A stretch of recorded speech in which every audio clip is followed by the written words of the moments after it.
As a kid, growing up, I remember going out and skipping rocks with my dad on the ponds and the lakes, picking up a rock, feel like picking up a baseball, and I think that kind of propelled me into playing baseball. I used to go with my dad, and he used to always get broomsticks, and he would get pieces of cork, and he'd wrap it up in tape so it was heavy enough to where the wind wouldn't blow it too crazy, and he would just flick it at me, and he'd tell me to hit it. He always would say, the plate's your house, and you got to protect your house. You don't want anybody coming into your house. You want anybody to mess with your mom, mess with your sister, protect it. Picture that ball, being someone trying to get what's yours. That's kind of the mentality that I would take. I didn't want anybody to, come into my house. At our high school, the first day of tryouts, JV's on one side and varsity's on the other. So I go to the JV side because all my friends are there. That's the guys that I grew up, playing baseball with. So I go running over there. Get in line, started to warm up, and my coach screams at me, "Hey!" And he was on the other side. He's like, "No, you're over here."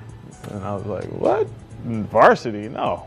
I ended up moseying my way over to the varsity side, all uncomfortable, and didn't think it was a place I should have been because I was so young. But I held my own, and ended up doing really well playing for the varsity team. It's like my confidence kind of shot up, after that year. Regardless of my age, I can compete.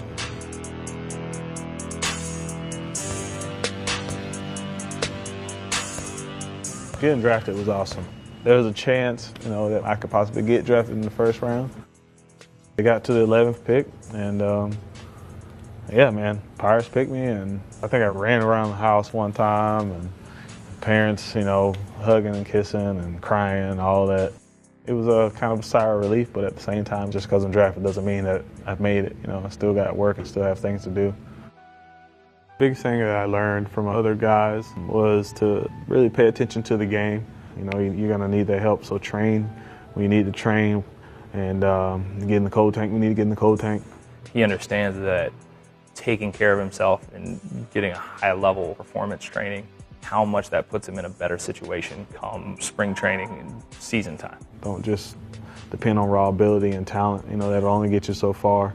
If I could give one piece of advice to any high school athlete, it'd be to work as hard as you possibly can work. Not only on the field, off the field, with your grades. We all want to be successful as an athlete. Sometimes it may not pan out, so you always got to have a plan B, and that's big. You got to have a plan B. I knew if baseball didn't work out for me, I had college. I got my grades to be able to go there and be successful there. But just always have a backup plan. But at the same time, work as hard as you possibly can work, so you can have no excuses when it's all over and said and done. When you step on that field in whatever sport that you're playing, that you gave it everything you had. You prepared in every way that you possibly could prepare in, physically and mentally. Don't take it for granted, and just do your best every time you're out there.